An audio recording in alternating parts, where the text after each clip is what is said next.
Palm- of Passiezondag, het heilige evangelie bij de palmwijding van onze Heer Jezus Christus volgens Marcus.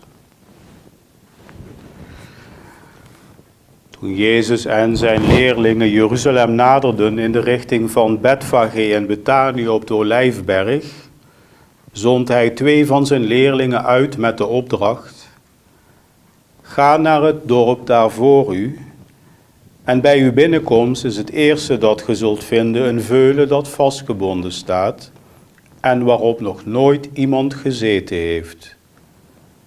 Maak dat los en breng het hier. En als iemand u de aanmerking maakt: wat doet ge daar?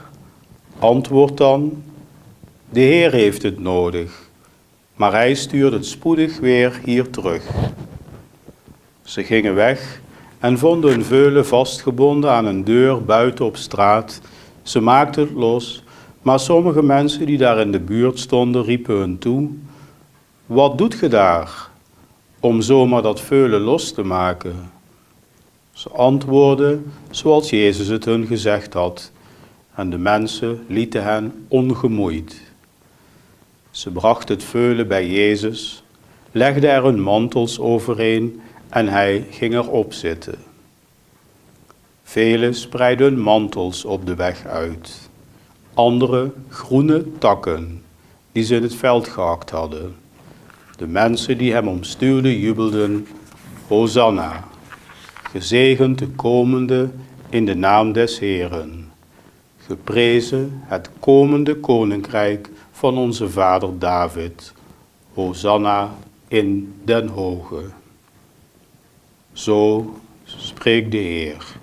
Wij danken God.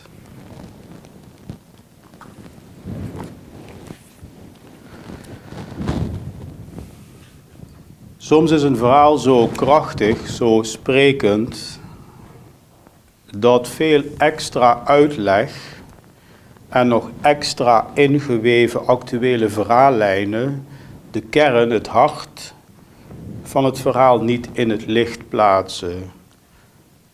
Anders gezegd, de ziel van het verhaal leger of misschien helemaal leegmaken. Met betrekking tot het passieverhaal, tegenwoordig zeggen we de Passion, in de dagen rond Pasen. Vandaag het eerste evangelie dat van de Palmpaas, processie. Vandaag deze zondag geen happy ending. Een happy beginning, moeten we beter zeggen. Maar het enthousiasme, het lof dat Jezus te beurt valt, ebt weg. Daarbij een handje geholpen door mensen die in Jezus een concurrent zien voor hun systeem.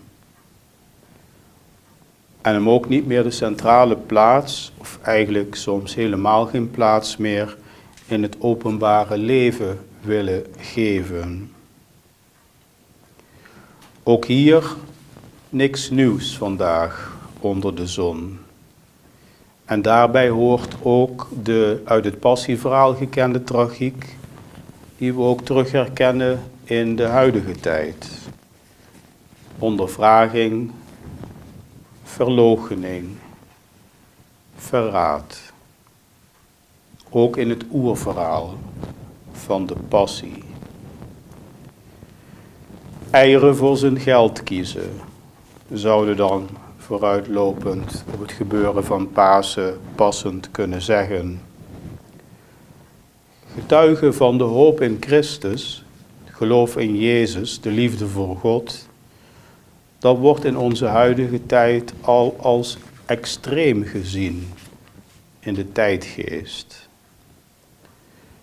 Maar laten wij vandaag en de komende week en vooral ook de volgende zondag van Pasen, laten wij Jezus en God loven met het palmtakje, ook achter het kruisbeeld, de kerken, kapellen en kruiskapellen, thuis, passend bij het evangelie van de Passie- en Palmzondag.